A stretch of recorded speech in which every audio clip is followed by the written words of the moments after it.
young members who went on to become college professors. And so, yeah, that does work out. If you start people young and with their interests, they can go on to do some cool stuff. One of those two is going to be speaking at one of the things I was about to mention, which is the West Coast Civil War Conference. And that's going to be the first weekend of November in Fresno. At the next meeting and in the next issue of the call, I'll send out detailed information, but it looks like they're going ahead with the planned in-person conference at a location. And Fresno isn't that far away, so it's actually a manageable trip. So I figured out you can even go there by Amtrak, it looks like. So it's not a difficult excursion. But yes, so that's one of the things. The other thing is the Drum Barracks Museum down in Wilmington is doing their soft reopening, and that will be this coming Sunday. The trick is they're not going to be doing a full reopening for the thing this Sunday. They would like RSVPs so they know how many people to plan for. And immediately after that, they will be open if you call and reserve, but they will not be just having their doors open at the normal times yet. So it will be possible to see the new exhibit because they have remodeled while we were all gone. And one of the things they've added and moved around, they moved their armory upstairs. And I believe on the ground floor where the armory was is now going to be their exhibit about the history of the drum barracks and its place in the Civil War and in the culture of Los Angeles. So that's this Sunday's their soft reopening from 10 a.m. to 12 noon, but you will have to call them to RSVP. And the phone number of the drum barracks is area code 310-548-7509. And then it will reopen to the public on August the 3rd, but you'll have to call for reservations to go in there. And it looks like they're really trying to make things appropriate and safe for the reopening. But bear with them while they get used to having people again, because for the last 16 months, they haven't had anybody in there except for the museum staff and volunteers. So that's going to be really exciting. And by the way, Professor Bloom, I have to tell you that I went to high school near San Diego State. The high school that I attended was Crawford, which is fairly close by there. It's being remodeled currently, so they just tore down the most distinctive buildings on campus to rebuild them. But yes, I'm very familiar with San Diego State. I grew up in San Diego and even did a summer conference or summer set of classes there while I was still in high school because they had one of those programs. But we're looking forward to this. And so now I'm going to hand things over to Janet to introduce our speaker and to mention next month's program. Well, great. We're going to have obviously a wonderful speaker tonight, but to tee you up for next month, our meeting will be on August 24th. We will be featuring author Kevin Waite, who has written a new book called West of Slavery that's been receiving some great acclaim. It's going to talk a little bit more about our geographical region and certainly cover California in the Civil War and how slavery played into that. So without further ado, I'd like to introduce tonight's speaker. Dr. Edward J. Bloom is professor in the history department at San Diego State University. He received his BA from the University of Michigan and his MA and PhD from the University of Kentucky.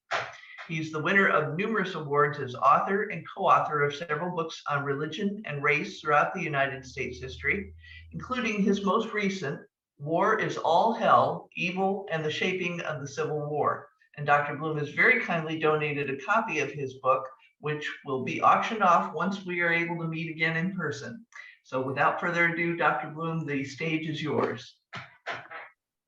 All right, thank you so much. Thank you for having me. Thank you, Janet, for making it so easy to connect with you all and to be here tonight. So I'm going to share a PowerPoint with you. That's going to take you through one aspect of the book that I just published, where the book itself looks at a whole variety of ways in which notions of evil, hell, devils, demons, how they were deployed from the age of American enslavement all the way through Reconstruction. So starting with African Americans held in bondage, creating a whole notion of slavery as hell on earth, and ending with, and I'll end it tonight with, the Ku Klux Klan, where white men would parade as literal demons on earth. And basically looking at the various different iterations of demons, devils, and hell during the war.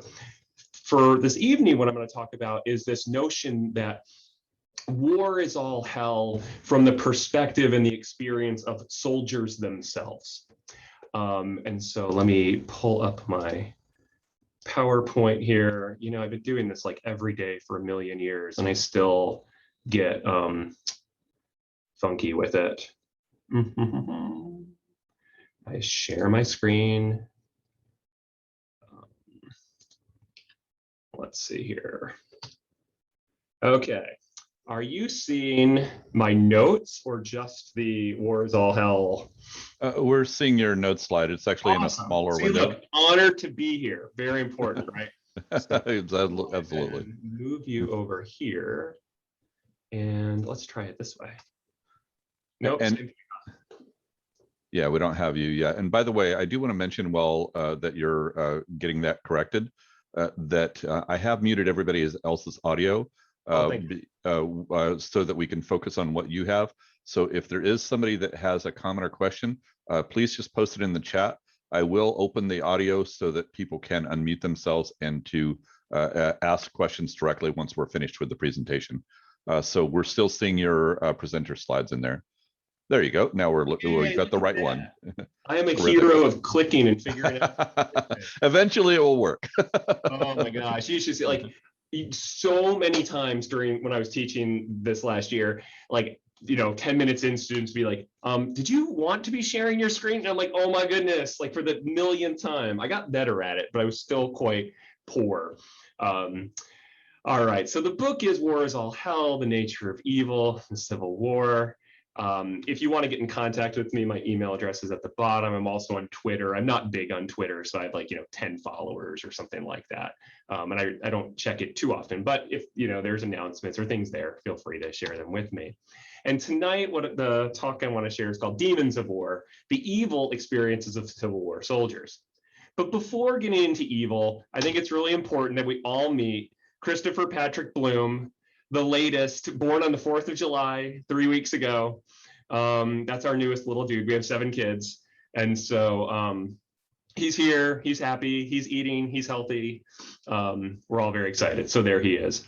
Years and years and years ago, when I first started publishing books, I would have crammed a book into his hand and done some marketing thing like, "Bye, Mike, do you want to send me to college? Ha ha ha." Instead, I'll just say it now, thinking that I'm funny.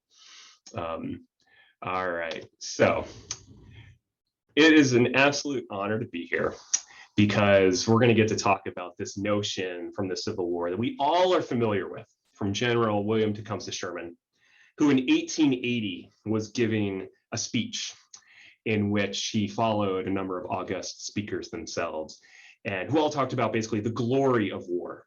And he came to the podium and he said, "Many of you in the audience, especially the young men, think that soldiering is all glory."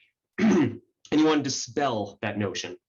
Instead, war, he said, quoting, kind of riffing off Napoleon, is all hell. And it often gets truncated to war is hell. And I think that truncation is a problem because when Sherman made this point, is all hell. I mean, he's modifying, taking the verb is to be, adding in all so that you really know that it's the totality of it is hell. He didn't say certain aspects of it were hell or certain elements of hell or partly hell, but all hell. And this phrase has just gotten used and it gets applied just easily to the Civil War. And it's just become kind of matter of fact and people throw it out there without really giving it much thought. What was it about the American Civil War in particular that led a victorious general to say that war is all hell. Just a person who purposefully brought hard war to say that war is all hell. And so that's what I want to get into, because it's actually a historical problem. If you think of it this way, no one during the American War for Independence referred to war as hell, and it didn't become a popular in nomenclature. No one referred to the War of 1812 as hell. In fact, the nation's two greatest heroes from before the Civil War were both generals, George Washington and then Andrew Jackson, both known for making a name for themselves in war. The only time war was really discussed in terms of hellishness from an American white perspective was in terms of battles with Native Americans. And it was Native Americans who were seen as heathens or as pagans or as demoniacs, and not war itself. In fact, war could be a civilizing thing to be happening. When the war started, in fact, the American Civil War, the concept was that the war would actually be fought, unquote, with Christian civility. In the photograph there, the famous photograph, you see Abraham Lincoln talking with his first Maine East Coast General, George McClellan. And McClellan insisted to Lincoln in a letter about how the war should be conducted. He said that the war needed to be conducted upon the highest principles of Christian civilization. Now, typically when that quote is brought up, it's to really condemn McClellan because he was really backing the return of quote unquote private property. And what he really means by that is people who are owned by other people, that the government should be returning slaves to slave owners and regarding the principle of private property. So McClellan gets chastised, understandably, for that position. But his point about Christian civilization and fighting a war among the principles of Christian civilization have to do with just war theory. It has to do with what in war is right and what is wrong. And this is actually McClellan's whole strategy as a general, was to create such a massive operation that would logistically work so well in and around Richmond, Virginia, that the Confederates would just fold, that they would look at the numbers, they would look at the logistical abilities of McClellan's army, and they would give up. And so he's basically trying to fight a war without fighting. And McClellan's not the only one who wants to make it a Christian war. When the Confederacy forms and it creates its own constitution, it borrows 99% from the United States Constitution. One of its few changes is that in the Confederate Constitution, it actually invokes Almighty God. The United States Constitution does not. There was a movement among Northerners to try to add Jesus or God to the Constitution. Lincoln kind of said it wasn't a bad idea, but then did nothing to push for it.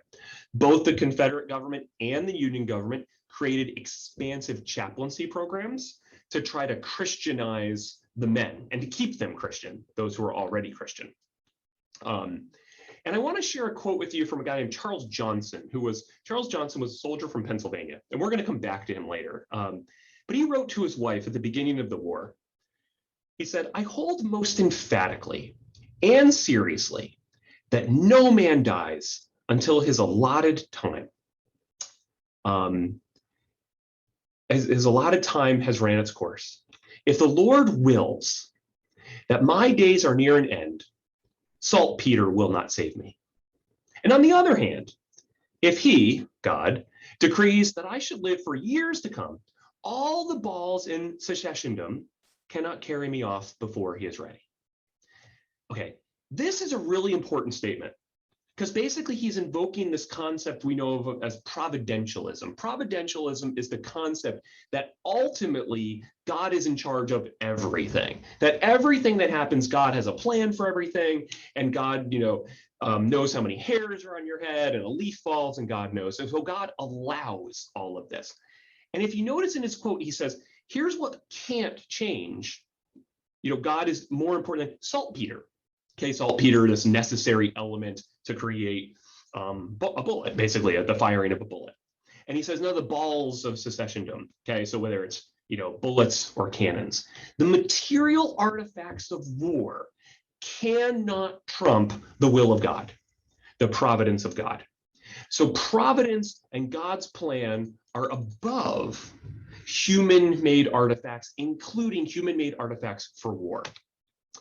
Now, Charles Johnson will very soon leave his regiment of Pennsylvania volunteers, and he will eventually become a member of the Veteran Reserve Corps, known as the Invalid Corps.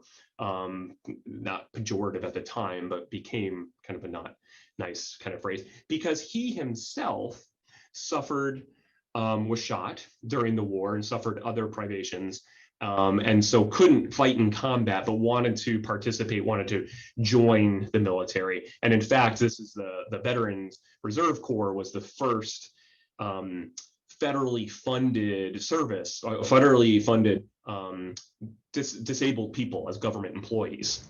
But Charles Johnson's experience is really telling. He wrote to his wife as the war went on. Okay, at first he was really excited to fight. Okay, and then the image you see up there is a sketch of what the Invalid Corps uniform looked like. But over time, he started to experience the war really troubling. It was really problematic for him. Part of the problem for him was the water itself. He wrote from Virginia, "It is utterly impossible to get a glass of water free from mud. If the male population of the North are not troubled in the future with the gravel from drinking this infernal sacred soil," notice that, infernal sacred soil, "it will be because their bladders were so antagonistic to the southern soil as to be able to hold the infernal stuff." To put it grossly, he had unending diarrhea because his body could not handle the water in Virginia. But notice he keeps using that phrase infernal, and the phrase sacred soil is how Virginia, the land of Virginia was often called sacred because of Washington and Jefferson and Madison Monroe and things like that. But he's writing to his wife about this, the pain that he experiences. Then he gets shot and ends up in a hospital. Okay, so he's spending time in a hospital, and he's writing to his wife all these letters, how upset he is. The one thing that's upsetting him most is that he can't stop the extra amount of cussing he was doing. So he's swearing. And then he keeps reading and reading and reading the book of Job, the biblical book of Job, over and over again. And he eventually says to his wife that he has it worse than Job. Okay, with my students, I always have to go into like a whole bunch of Bible history. With you guys, I'll do less, but basically Job is this biblical character who God allows the devil to test, and all these bad things happen to Job. Eventually, his family gets destroyed, but Job never blames God. And so, Job loses everything. His life is terrible. And, Charles Johnson is saying he has it worse than Job. Charles Johnson did not write to his wife certain things. He kept a private diary as well, where he wrote about the darkness and the desolation he experienced in hospital life. The immobility, the inability to do anything left him feeling, quote, not like a white man anymore. And he contemplated suicide often in his diary. And he wrote that the only reason he wasn't committing suicide was because basically he didn't want to go to hell. But he also thought, a good God would be understanding of this. So here's just a letter. This is just kind of what his handwriting looks like and what he's writing often to his wife, Mary. Okay, and there's, if you want to look him up, Colonel Charles F. Johnson, the 81st Pennsylvania Volunteer Infantry. I'm going to unpack some of Charles Johnson's experiences, but with kind of reference to some other folks. So here's a photograph of Cold Harbor after the Second Battle of Cold Harbor, which, if you know anything about it, was just a total bloodbath. And here's some African-American men kind of cleaning up the debris and the death. What was it that changed from this, a war for Christian civilization, where we're going to have chaplains, where men are excited to fight, that providence, they believe God is in control of everything? And the easy answer to this is what you see in front of you: death, people getting killed, people dying, the pus and the the insects and everything that goes along with dead bodies just strewn out. And when I read diary after diary after diary, letter after letter after letter of Civil War soldiers, and as you all know, there's lots of them to be found. What I kept being struck by was it was more the mundane and the granular that mattered to why men came to see their experience as hell, why they came to express that the world they encountered was hellish and that they weren't living in a kind of God's dominion. And what I mean by the basic and the granular is I mean everyday experiences of sight, sound, smell, and physical sensation. That the Civil War for these men ruptured how they understood their world should have been, what they should see, what they should hear, what they should smell, and what they should experience were all wrenched out of context. And so what happens is these men have this such a wrenching physical experiences that their notion that God had created an orderly world fell apart. And then the only referent, the best referent they had for what could describe such disorder, such chaos, is hell. One kind of simple thing that's often overlooked is that there was no church on Sunday for most of these men. There was no Sabbath. There was no day set aside where bells would ring, where they would go as a community and sit through church. And often in their diaries, they talked about just no Sabbath today, no church today. And what that indicated, or what it's kind of symbolized, was that the rhythms of their daily life were gone.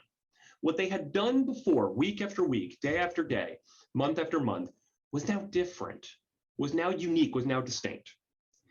Farmers who spent their entire lives learning how to cultivate the ground now destroyed the ground. Mechanics who had spent their entire lives learning to repair machines now create machines to destroy other machines. Instead of hearing birds or cows, they now hear bullets and cannonballs. And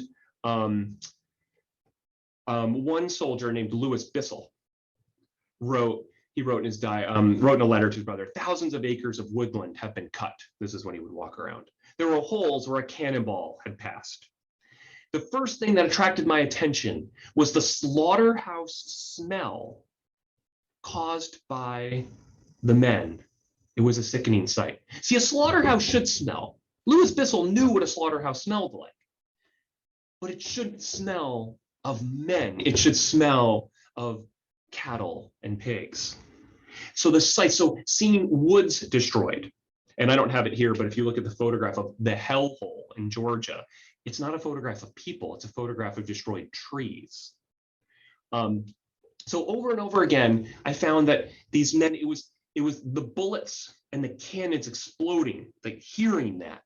It was the seeing of body parts. It was the smells that were out of place that led them, like what Louis Bissell did in his diary. He put himself at, or in letters to, he geographically rendered himself in Cold Harbor and hell. Usually he would put at the top of an entry or top of a letter, Lynchburg, Virginia, Frankfort, Kentucky. He would put the geographical referent. By June 1864, he was putting Cold Harbor and hell. And another, John Chase, another Northerner, wrote in December 1864, "It is a perfect hell on earth to be here." One element that often gets kind of forgotten is hellish, but it's really important, is the rebel yell. That very distinct sound made by certain Confederate soldiers that got lots of attention. One Alabama soldier described the rebel yell as, quote, "a wild yell that sounded as if all the demons of hell had broken loose and went up from our lines." So the sights, the sounds, the smells, and interestingly enough, African Americans who had lived in slavery, when they wrote about slavery, tried to discuss enslavement as a totality of physical experiences that felt hellish. Okay, Frederick Douglass would talk about even the sounds of the voices of white Southerners who, when they weren't slaveholders, they sounded one way, but then when they became masters and mistresses, their voices became demonic, even in the tone.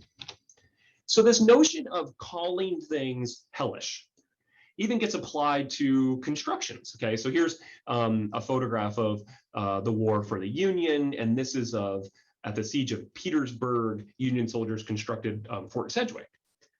But it wasn't often called Fort Sedgwick.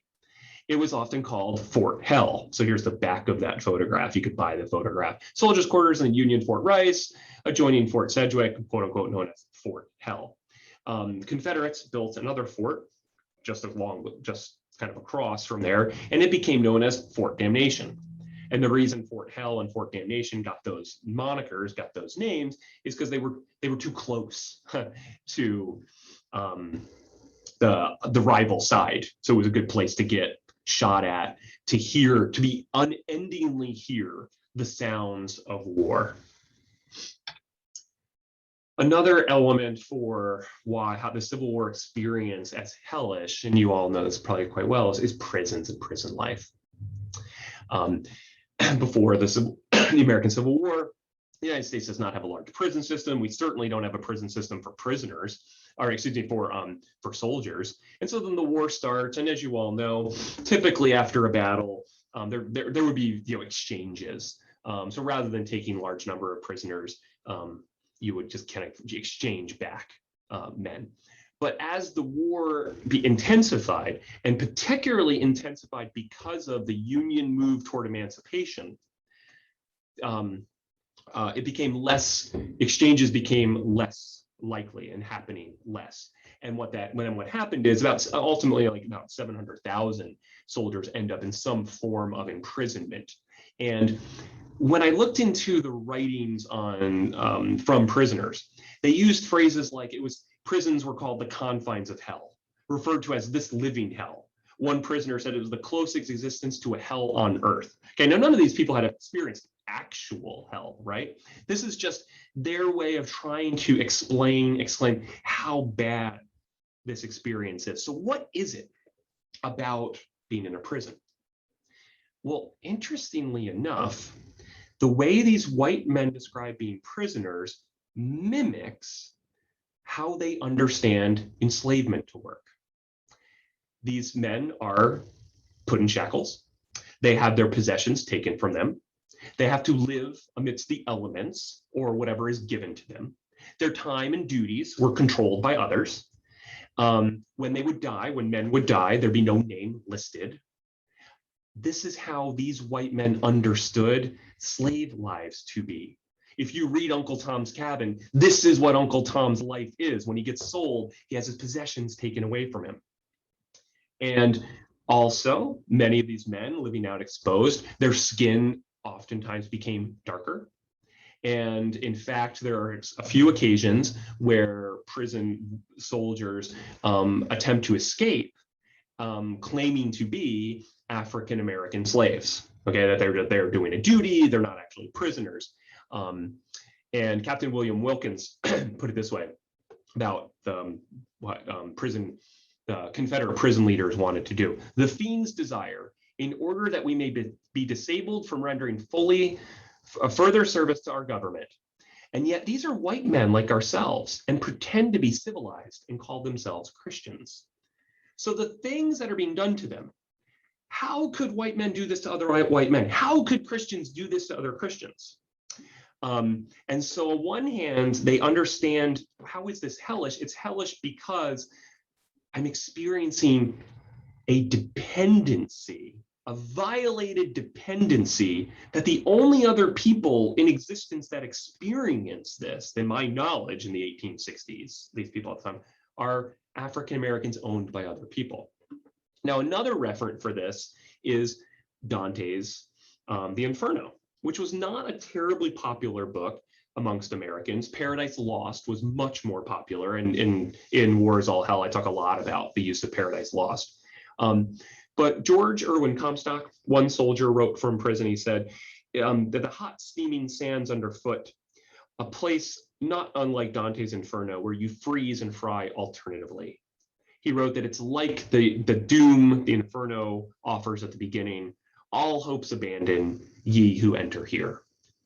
Now, that phrase is kind of one of the iconic phrases from Dante's Inferno.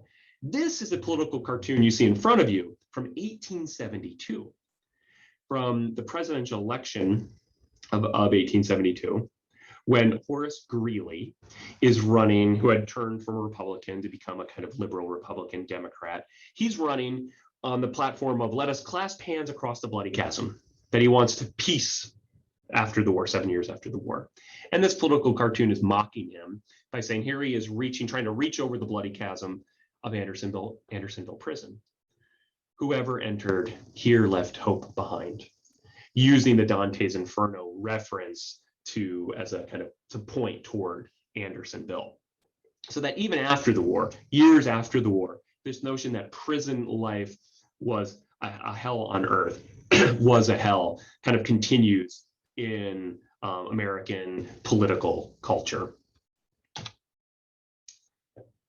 Now, there is a shift, though, in the war where hell and the agents of hell become weaponized. Usually when people kind of approach war and they talk about notions of demonization, it's usually the other side, the notion that like, oh, people demonize their enemies. Oh, so Northerners demonize Southerners, Confederates demonize Unions. And it's kind of simple. Oh, and everyone, it's kind of this notion that everyone does this universally. And then that's not true. People fight wars without demonizing one another. But in the Civil War, a fascinating thing happens. Becoming like a demon becomes actually a weaponized approach to fighting. The man you see in front of you is James Wadsworth. James Wadsworth was a very famous New Yorker who was a right-hand man to George McClellan at the beginning of the war, and was there with McClellan's inability to take Richmond and inability to move forward. And he was brought before Congress, the Senate, to testify, basically to say what went wrong. And he claimed, this is what he said, McClellan's men and McClellan lacked the courage to fight like demons. They didn't pursue retreating Confederates. And he said before the Senate, whoever heard of a retreating army that was not pursued by the victors like demons, except in the case of the rebel retreats. Other armies fight like demons after a victory and annihilate the enemy, but we do not. And so he's saying that was a problem, that our men didn't fight like demons. They fought like, for Christian civilization. And he was saying that was wrong and bad and a problem. And he's actually, the phrase fight like demons, he's borrowing from Shakespeare. But as the war moves on, the phrase, some version of fight like a devil, fought like a demon, some version of that becomes an ultimate compliment. No one gets complimented for fighting like a good Christian. No one gets complimented for fighting like Jesus would have. They get complimented when they quote fight like demons. This is a compliment that Union soldiers use for other Union soldiers, that they use for Confederates, that's used for Black soldiers, that's used for female soldiers. Anytime a group fights kind of above and beyond the quote unquote call of duty, they're complimented as fighting like demons. Now, there's only one problem with this. As the war escalates, not only in issues of hard war, but also as the Confederate military and government so viscerally opposes emancipation, and that's when the Congress and Lincoln pushed forward emancipation. That's when Jefferson Davis and the Confederate Congress says they're not going to do exchanges. They say they're going to execute any white officer who leads African-American troops, and they're going to treat African-American soldiers as if they were slaves, basically either kill them or re-enslave them. So it's not just emancipation that's upsetting, it's the enlistment of African-American soldiers into the Union military fighting force, that becomes so viscerally terrifying, that becomes so horrifying, that as men are encouraged to fight like demons, and as the stakes get raised even higher, some men do in fact act like demons, where they murder people in cold blood, where they murder surrendering soldiers, like whether it's the Battle of Fort Pillow or at Cold Harbor or at the Battle of the Crater, where Union soldiers dig try to dig under, dynamite out this kind of hole, and it ends up being a catastrophe. And you have these soldiers who are trying to surrender, and they're getting executed basically. And you have at each of these, whether it's Fort Pillow or Cold Harbor or the Crater, you have numerous, not only Union soldiers and leaders, but Confederate soldiers and leaders saying, we've moved beyond anything that could be called war. We've moved into murder. We've moved into evil. It's not evil to have war. What's evil is to murder someone who's trying to surrender. And then William Tecumseh Sherman's march to the sea was often referred to as demonic, and Sherman got the label of Satan Sherman and his imps, because they were attacking non-combatants, whether it was physical artifacts or things like that. And Sherman kind of cultivated the image of evil, where he said war is cruelty, you cannot refine it.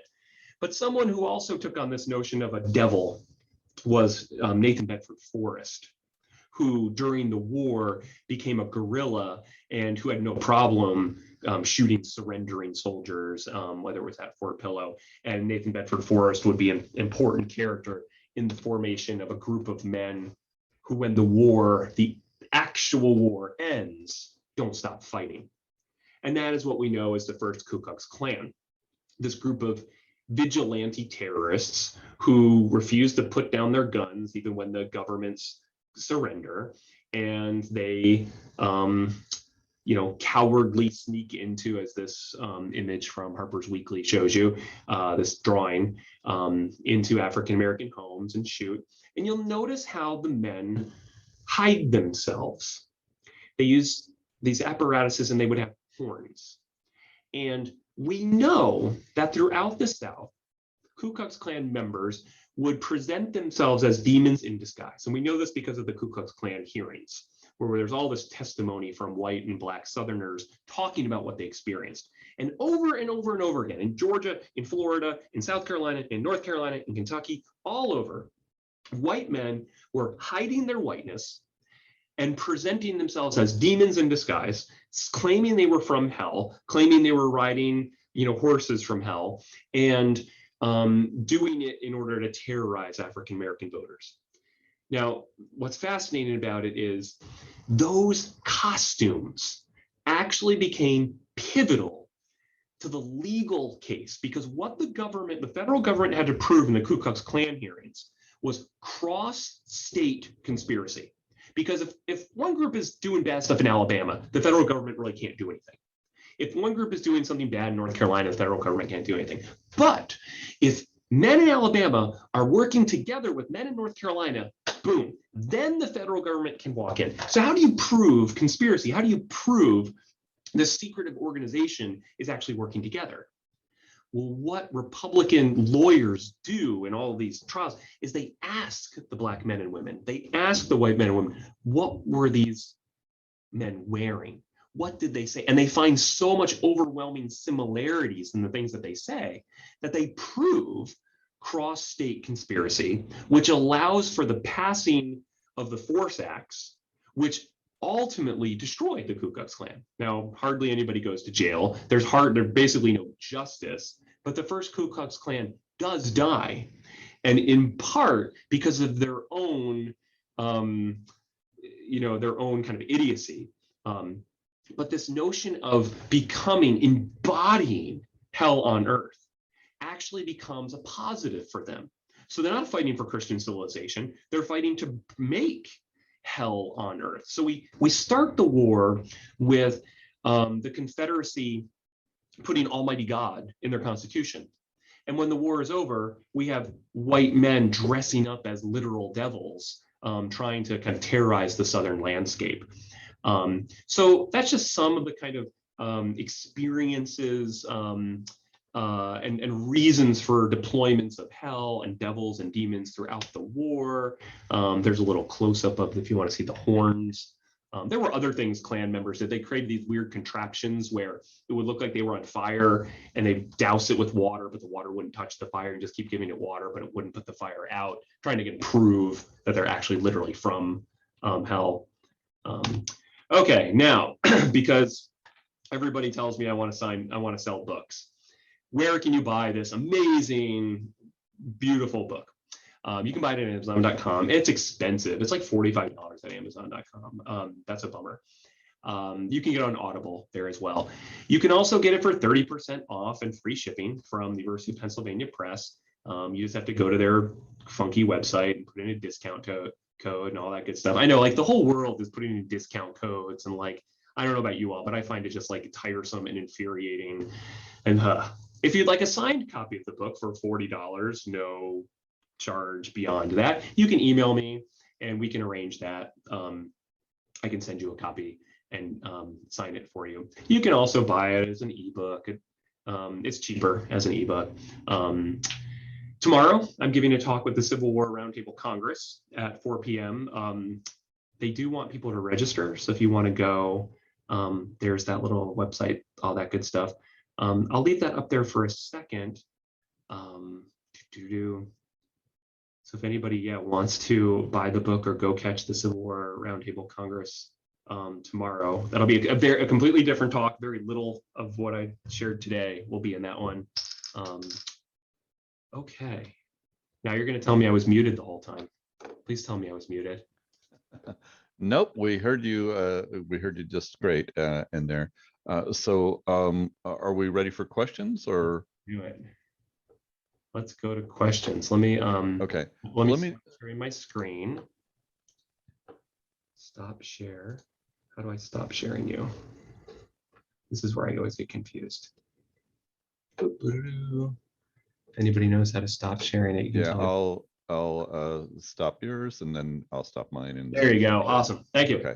So what I'm going to do here is I'm actually just going to allow people to be able to unmute themselves. If you also have a question that you would like to be able to just post in the chat, you're welcome to do that. But you are able to unmute yourself if you do that here. So there are a couple of questions that have come in already. Let me go ahead and read those. And then if we could respond to those. So what prompted you to write a book on this topic? That's from Janet.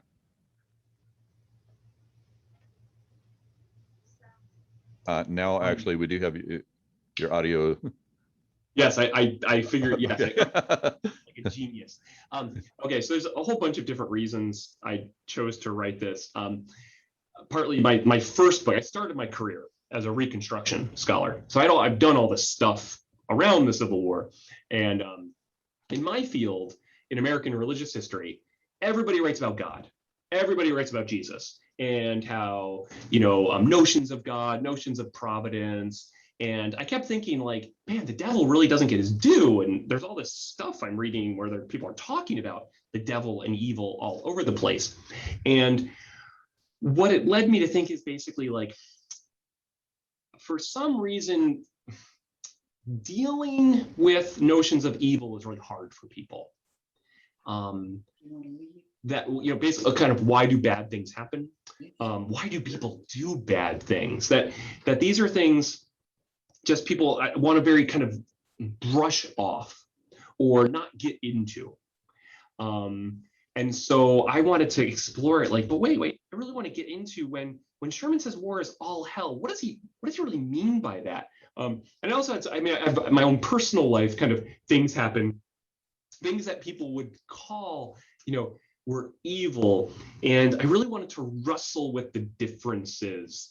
I wanted to wrestle with grapple with, what are people really trying to get at when they say something is evil? One other, real quick, I would say to my students, I'd say, okay, how many of you believe in hell? None of them believe in hell, right?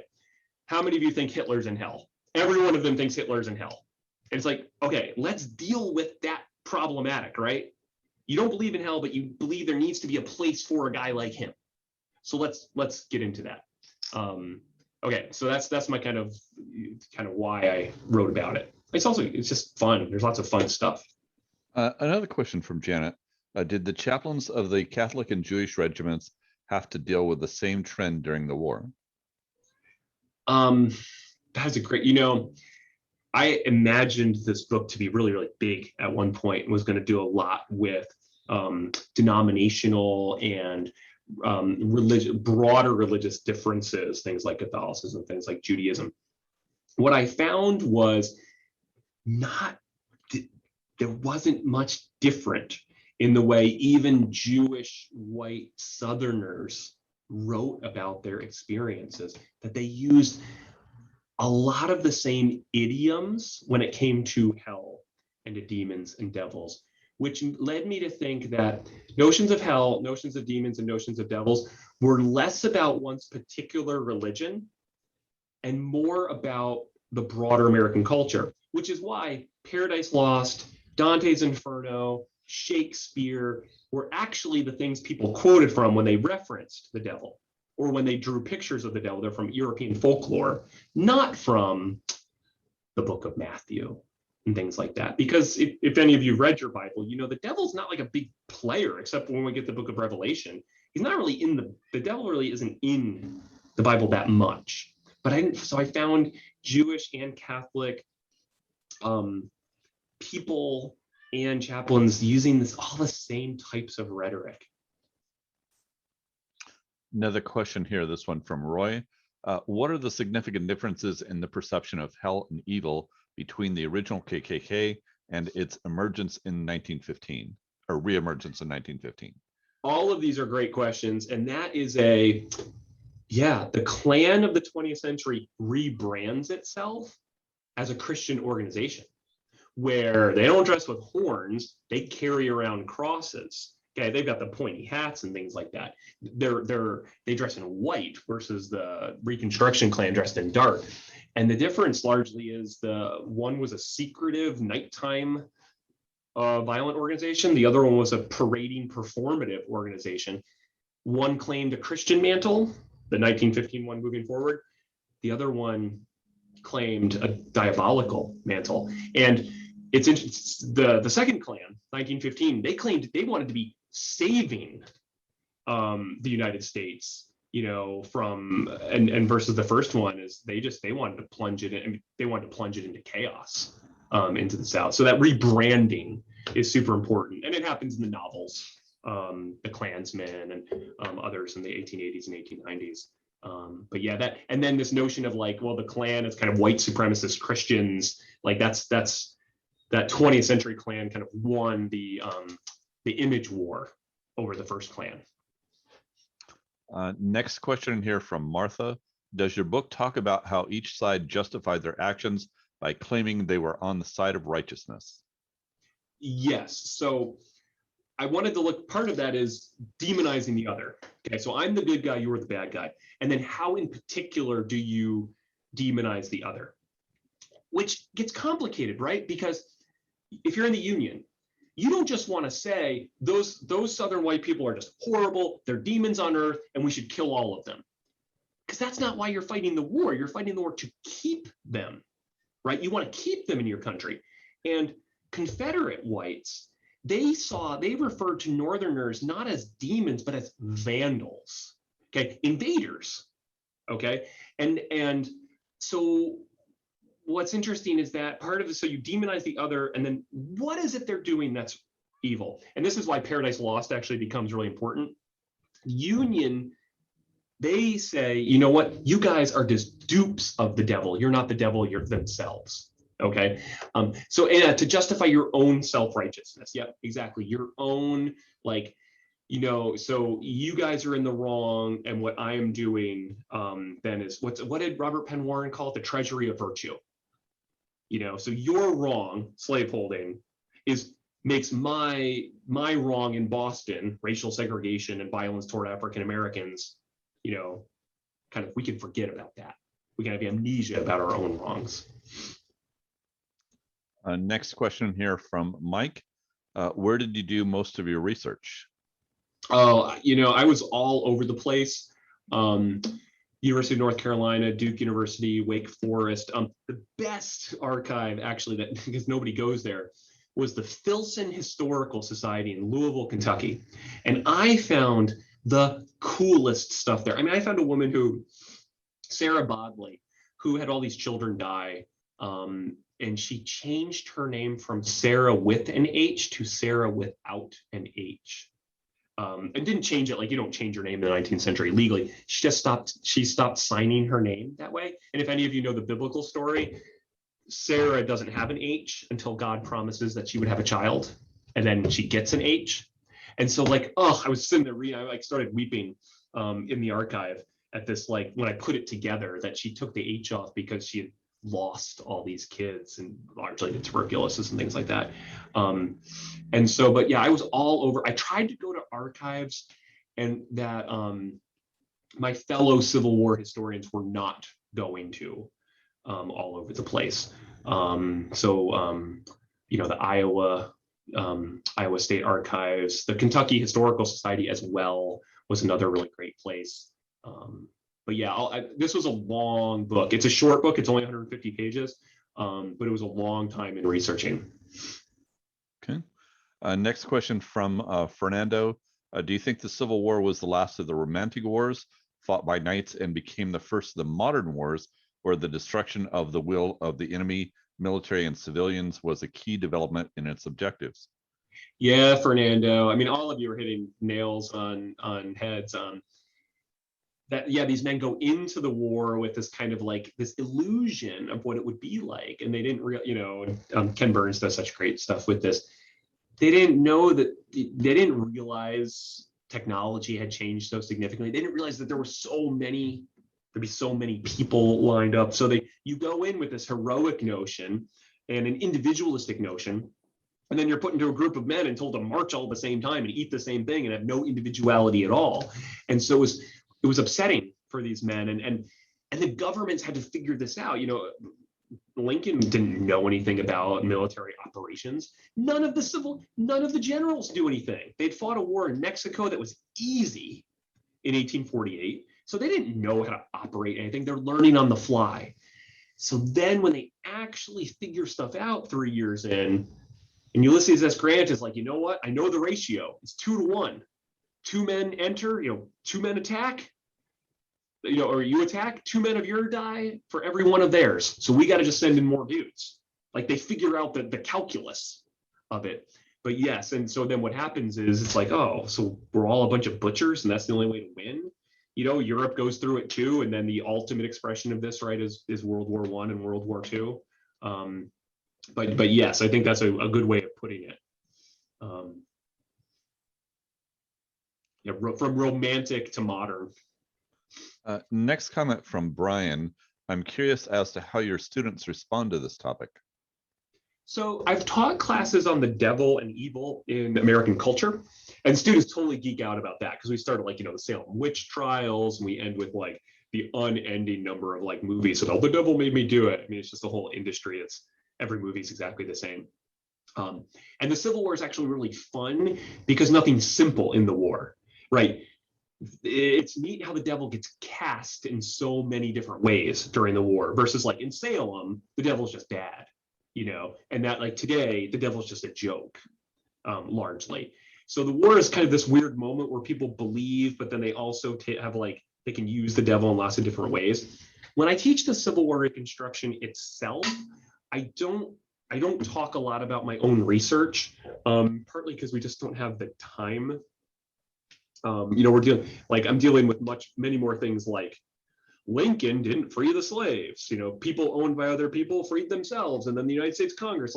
I'm dealing with much more basic, there actually is a thing called Congress, and here's what they're doing. All they know about is they've heard about the Emancipation Proclamation, and that's it. So my students who are in kind of like a culture class get a lot out of it and find it really enjoyable. The Civil War class, I want to say, wrestles with the kind of the more basic fundamental problems of the war they would only understand the things we're talking about after they understand those kind of basics. Next question in here from Roy. Does the Klan still exist in today's reality of political discourse, or has it reemerged for reasons yet unidentified? Okay, so if we think of, I'm going to think of the Klan more broadly as this kind of, masculinized, white, I don't want to necessarily say supremacist, but white, privileged emphasized grouping. You know, I think the difference is, you know, the Klan from the 1860s was terrified of what would be done to them. That's why they did everything in secret and try to keep themselves secretive. You know, now people are, you know, if we think about January 6th, everyone's, you know, posting on social media. No one seems to be feel a sense of what they're a fear of what they're doing is wrong at all. They seem pretty self-justified. And so, and then I think there is a huge reticence to call anything evil. You know, so like if you were to actually say, you know what, if you're part of an organization that thinks, you know, certain people should get out of the country, that you're evil, you know, that is the devil's doing, which is what like abolitionists would say about slaveholders. I think there's a huge reticence to say anything like that, because you know, it's at least from the side that would say those would be against those people. But yeah, I don't know, and I don't know enough about kind of hate groups today. I don't study them, partly because, frankly, I kind of don't want to know a lot about those people today. They terrify the hell out of me. So I kind of fall back to, though, I'm a historian. So I'm not Googling, you know, I'm not looking for, you know, these people. There are scholars who do and who, you know, study these groups. Next question from Mike. Did the typical soldier fear the devil? They don't write about that. So this is where the difference between kind of the Civil War and Salem witchcraft trials is like, those people in the 1690s, they really did think the devil was walking around with them. They really did think the devil could do stuff to them. By the 1860s, it's not that people are irreligious. It's just that there's a modern sense that that's not how evil works. That's not how the devil works. And so it's more, they're concerned about their souls, but they believe that if they are a good person and they believe in Jesus, that they're going to heaven. You know, so most of them have this kind of assumption that they're kind of just going to go to heaven. They're most fearful about not being with their families. The thing they express the most fear of is either being seen as a coward or not being with their loved ones again. But no, they don't write about, like, there's occasional little bits here or there that's like, oh, you know, the supposedly a devil was bebopping around in Kentucky. But this is why even African Americans after the war, not a one of them says they think those Klansmen were actual devils. They all think it's ridiculous. They all recognize, like, no, you're not the devil. They're not scared of this. So no, I didn't see really any soldiers sharing that fear. The fear of going to hell is something some of them do share about, but not a lot.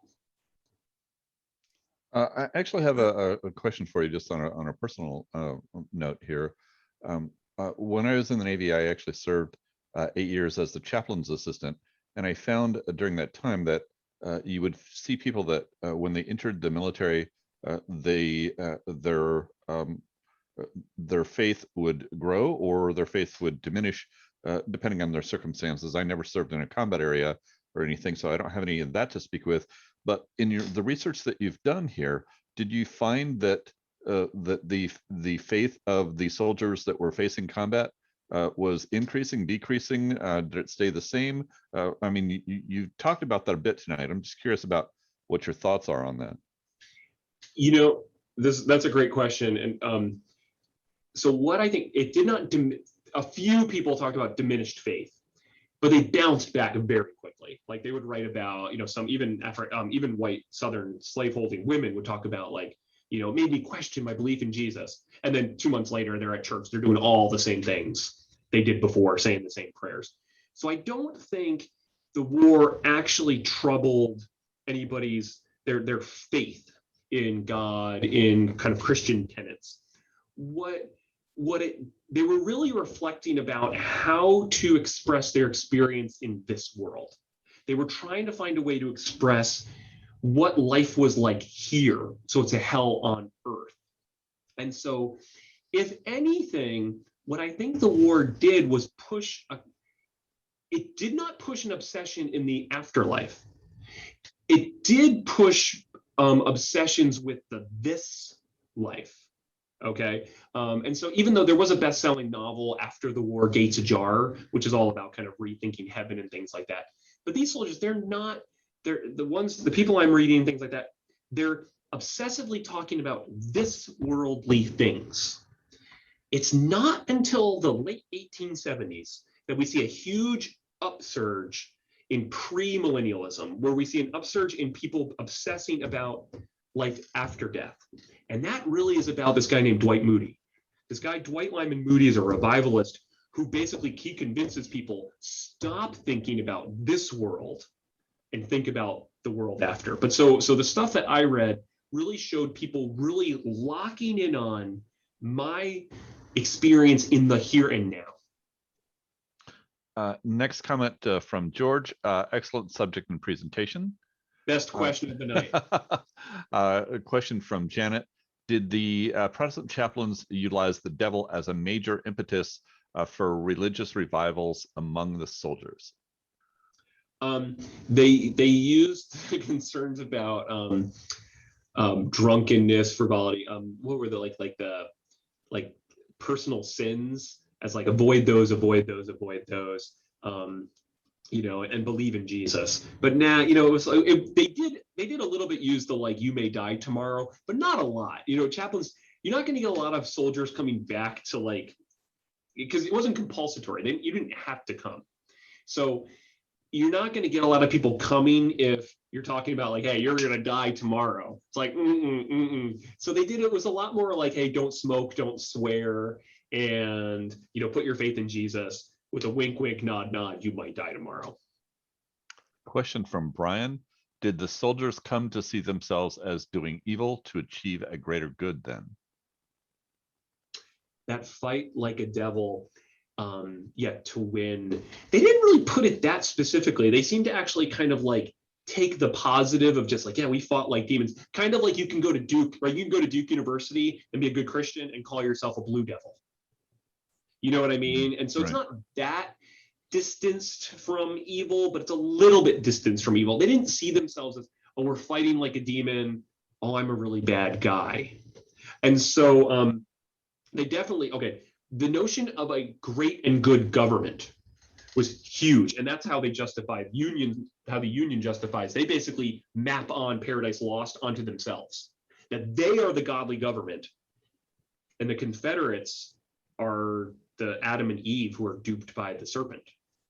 But the only way that symbolism works is if the Union itself is basically the surrogate for God, the surrogate for heaven. So that definitely is at play there. And then we also have one more comment here from Roy. Excellent presentation on hell, destruction, and the underlying social perceptions of man's inhumanity to his brother. I commend you on your thoughtful and perceptive measures on the issues of war as hell, and hope that your modern life's experiences have learned sufficiently to pass on to our progeny. Right. Oh, thank you. Could I ask a question? Absolutely. First of all, you started out, you were talking about the rebel yell, and I've read a lot of places where we don't really know what it sounds like, and I find that interesting that somehow it wasn't transmitted down, that people who knew the yell got it recorded. Have you ever come across where we do know what the rebel yell sound like? Man, no, there's this great book on the rebel yell itself. I can't remember the guy who published it, but yeah, it's partly because, and his question in the book is like, was there a rebel yell, or was there just many, many different ones that get this, name? It does seem like there was something, and it seems like there's some shout and scream that these folks did, kind of like just no one was ever able, no one took the time to put pen to paper, unlike, African-American spirituals, which, Northern whites went, wrote down and did the notes for and things like that. And part of it is hard. It's like, they weren't good at ethnography, at the time. So how would you actually put into words gutturals, sounds like that, shrieks like that? It's like we can use the word. It's kind of similar to like when you say something's like hell. What do you mean by that? Since none of us have been to hell, and so but yeah. So when it comes to Rebel Yell, I have not found anything that's like, yeah, you know what? We think it was. It was actually recorded in the 1930s. A guy, like an 80-year-old guy, did it, but you can go online and listen to an old guy doing it. Huh. Yeah, I didn't know about that. Yeah, Well, I think he was from North Carolina. I would have thought, I mean, we started having recordings, that were pretty good in the 1890s. And in the 1890s, there were a lot of people around who could have done it. And I would have thought that somehow they got that down. But very few of those recordings survive or of decent quality. So around the 1930s, though, that's when the first one I know about. Yeah, and Nick actually made a comment on there, said there's actually a couple of recordings, but obviously they were made many years later by smaller groups of soldiers than would have been used in the field. I've seen some of those as well, particularly ones related to the 75th anniversary of Gettysburg, where they actually had a number of the rebel soldiers that were participating in the reunion to be able to give the rebel yell. Great. Obviously, unfortunately, these men were at this time in their 90s, and instead of 10,000 of them in the field, there was maybe 20 or 30 of them, 90-year-old men trying to be able to recreate it. But you do get a sense of what it would have been like. Sure. And if you multiply that by, tens of thousands, it would have been something to have heard that. Right, absolutely. Yeah, and something's better than nothing. Also, you made comments throughout about Paradise Lost and Shakespeare and Dante's Inferno. Were the contemporary soldiers then familiar with that? Because today, the average person, they're clueless. Okay, so Paradise Lost was ridiculously well known, if not read by everyone, known. Now, by white Americans, especially in the North. There's this actual joke, though. George Templeton Strong joked about how Lincoln didn't know Paradise Lost and that there was a congressman who spent a whole day teaching him the story. I don't think any of that's true, but it's just kind of a funny thing. Now, Dante's work, not very well known, not widely well known, but known from some. Shakespeare in the culture. Okay, so people hadn't read necessarily Shakespeare like crazy, but they'd seen plays, they'd seen performances. So but Paradise Lost was just kind of like universally, there were lines from it that were just universally in the ether among white Americans. Now, interesting enough, when African Americans tended to write about hell, they didn't take from Paradise Lost. They took much more from the visceral, the sensorium. Okay, sight, sounds, fire, smells, violence, things like that.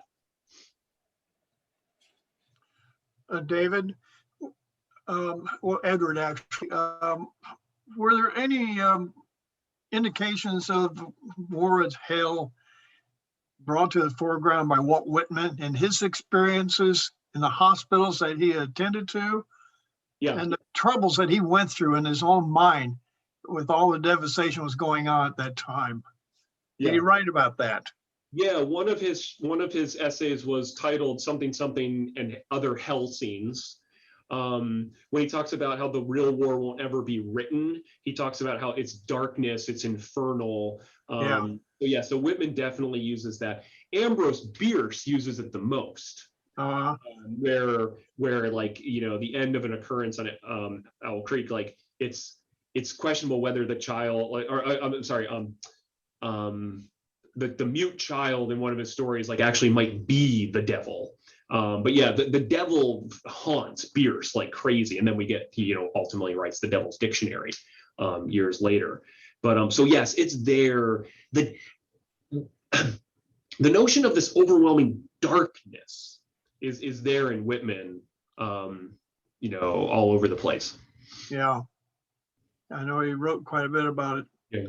And it's there in Thomas Nast. If you look at a lot of Nast's political cartoons, it's very similar. There's often devils in the background. They're kind of forebodingly around.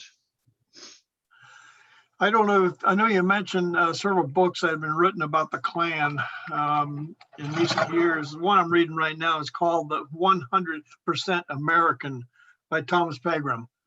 It really covers the period of the Klan's existence from 1915 to when it really kind of came apart in the mid-20s, and the involvement of the White House and so forth in this whole movement. It's quite different from what occurred back in right after the war in Reconstruction times, where it disappeared. But it's a good read for anybody who might be interested in that. Oh, thank you. I'm looking that up right now. Thank you. Sure. I wanted to ask you, when you showed that picture of a man looking over Andersonville, on the coat, it said Gratz Brown, who was the vice president Yeah. candidate with, so was that supposed to be Gratz Brown, or was it supposed to be the presidential candidate? I thought that's supposed to be Greeley. Greeley. Yeah. It was Greeley. Yeah, it's Greeley. Yeah. Yeah, I'm not sure what the Horace Greeley. but yeah, Horace Greeley. Yeah, the what the image is. Let me pull that up so I can kind of look closer at it. And if you go to the Library of Congress website has really great descriptions of everything, because if you it's hard to see. Is that because he's from? I don't know how it's attached to him. Well, it's on his coat there at the bottom. It says Gratz Brown. Right. If you want to share that image again, you can share on your screen. Okay, give me 1 second. I'll pull it up here.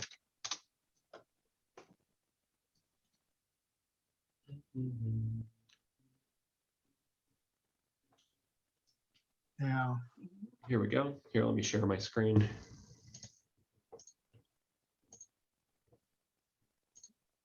Okay, so Gratz Brown. yes, a note card riding on his coattails. So okay, so it's a note card he has just on his coattails. What's in his pocket here? What I know about shaking hands. Oh, so it's the speech. So here's the speech he has. Yeah. Horace Greeley. So I guess, I mean, according to this, it's just, that the vice presidential candidate has just been reduced to, a piece of paper on his coattails. That's how, this description has it. But Horace Greeley's running mate nevertheless. Yes, yeah. The 1872 election is weird. I mean, Yeah, there's no. crazy weird about it. Yeah, a lot of candidates jumping in and jumping out. Yeah, absolutely. So just have, looks like one last question here, and then it's probably a good place for us to be able to wrap that up. What do you think of the reference to war is hell when many soldiers carried Bibles? Yeah, I think because basically their Bibles didn't give them sufficient, it didn't give them enough, it didn't give them the language, it didn't give them the tools to be able to express what was happening to them. So they sought around for a language, something to explain it, something to justify what was going on. And so they take this piece from their Bibles, they take this piece from their culture, but that's really not well known, that's not well defined. And they say, okay, this is too big for me to explain what happened to me. So I'll reduce it to this one word or concept, hell, because it's too hard to explain. It's kind of like, how do you explain, how evil was Hitler? Well, I can't explain it. I can't tell you exactly the magnitude of it. He's in hell. So that when something gets so big, then I just have to reduce it to this kind of, I'm going to give you a word, but it's kind of incomprehensibility is built into the equation. When I say hell was, this prison life, hell was a palace compared to it. It's like, well, none of us actually know what hell exactly is. And so our referent is, we built in instability into the referent. Hell of good. Thank you, Mike. Very, there you go. That's very Yeah. punny. Beyond comprehension. Right. Thank you so much for having me. This was delightful. I Well, really this was appreciate it. great. This was great. Thank you, Dr. Bloom. All right. Contact me if you have any other questions or if you want a book or anything else at all. So feel free to contact me. Have a great night, everyone. You got it. Thank you. Have a good evening. Thank you. Thank you. Have a good evening, everybody.